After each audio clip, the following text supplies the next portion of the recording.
Gracias por continuar con nosotros en este resumen semanal. Vamos con todos los detalles. Al continuar la glosa al quinto informe de gobierno, la Cámara de Diputados analizó el apartado de política económica. El incremento de la deuda pública fue el tema principal abordado por el diputado independiente Manuel Cloutier Carrillo, quien lamentó la carga fiscal impuesta a la clase media, que habría sido golpeada tras el aumento a las gasolinas de inicios de año, motivo por el cual, dijo, la economía del país no avanza. Lo bueno, un crecimiento positivo en todos los años de su administración.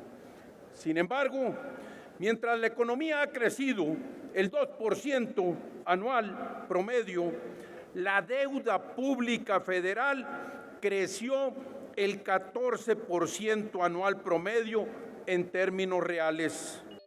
En tanto, el diputado Justo Federico Escobedo Miramontes del Grupo Parlamentario de Encuentro Social manifestó su preocupación por el estado del sistema de pensiones, al que calificó de colapsado.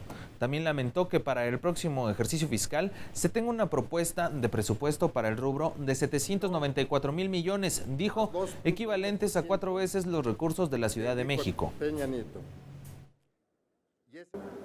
Enrique Peña Nieto prometió un México próspero, y así lo denomina en el texto de su quinto informe de gobierno. Sin embargo, la tasa de crecimiento promedio ha sido del 2.1%.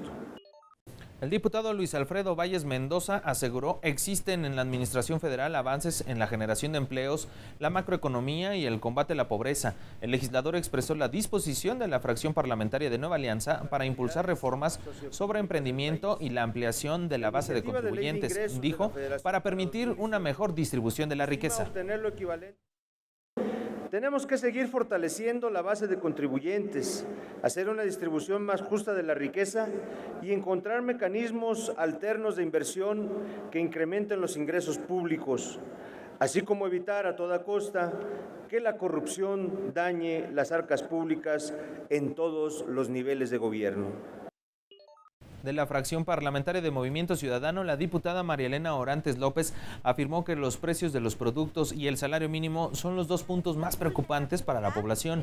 Para la legisladora también hay malas inversiones de los recursos públicos al destinarse más dinero al pago de las deudas externa e interna. Es un presupuesto inercial que pone en evidencia malas decisiones en la administración de los recursos públicos, pues se destina más dinero al pago de intereses de deuda pública que a gasto de inversión como infraestructura. El crecimiento económico está planteado en rangos máximos de optimismo.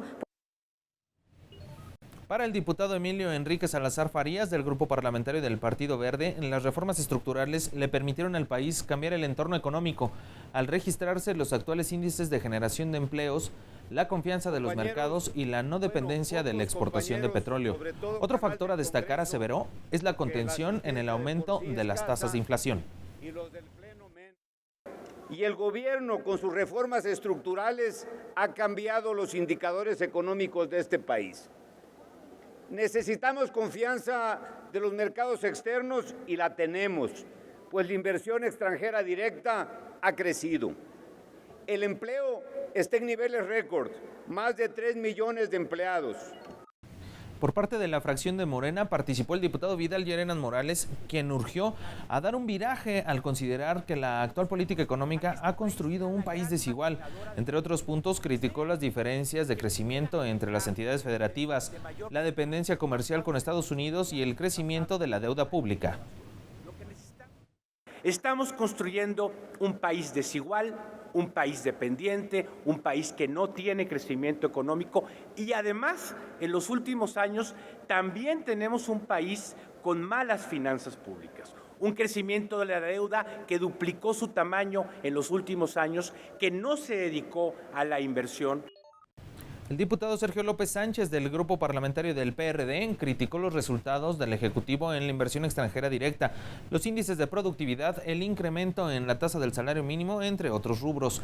Reprochó también se hayan ejercido más de 600,000 millones de pesos, más de lo autorizado por la Cámara de Diputados en el presupuesto de egresos del año anterior. En materia de política económica es fallida. Hoy vemos que los resultados han sido francamente mediocres. Algunas variables reportan comportamientos negativos, con crecientes costos sociales. La economía no crece lo suficiente desde hace más de 30 años. Por parte de la fracción del PAN, la diputada Minerva Hernández Ramos advirtió que el informe presentado por el Ejecutivo dista de la realidad de los mexicanos. Criticó el crecimiento del Producto Interno Bruto, no obstante la aprobación de las reformas estructurales, en particular la fiscal, la cual no incentivaría la reparación equitativa de los recursos. Ha propiciado una estructura fiscal que profundiza la desigualdad, una gran inequidad y alta permisividad de elusión y evasión fiscales, producida por una base invertida, donde la mayor contribución de impuestos directos proviene de la base asalariada. A raíz de la escasa recaudación, se tienen programas de transferencias débiles. La diputada Fabiola Guerrero Aguilar, del grupo parlamentario del PRI, comparó el sexenio anterior con el actual. Habló de los resultados del Ejecutivo en materia de generación de empleos, del crecimiento de la industria automotriz y la creación del Sistema Nacional Anticorrupción. Destacó también la política de austeridad aplicada al interior del propio gobierno. Decirles que por eso los diputados que fallaron también atrayendo ese capital. Prueba de ello es que este gobierno ha logrado generar más de 156,000 millones de dólares de inversión extranjera directa. Escúchenlo bien, más del doble que la generada en el mismo periodo del sexenio anterior. Ahí tiene usted el análisis que comenzaron las y los legisladores en la Cámara de Diputados. En los próximos días seguirán con los detalles de este quinto informe. Es momento de hacer una pausa, pero cuando regresemos, el Senado ratifica 14 nombramientos diplomáticos del Ejecutivo en regiones de Asia-Pacífico, América del Norte, Europa y América Latina. No se vaya.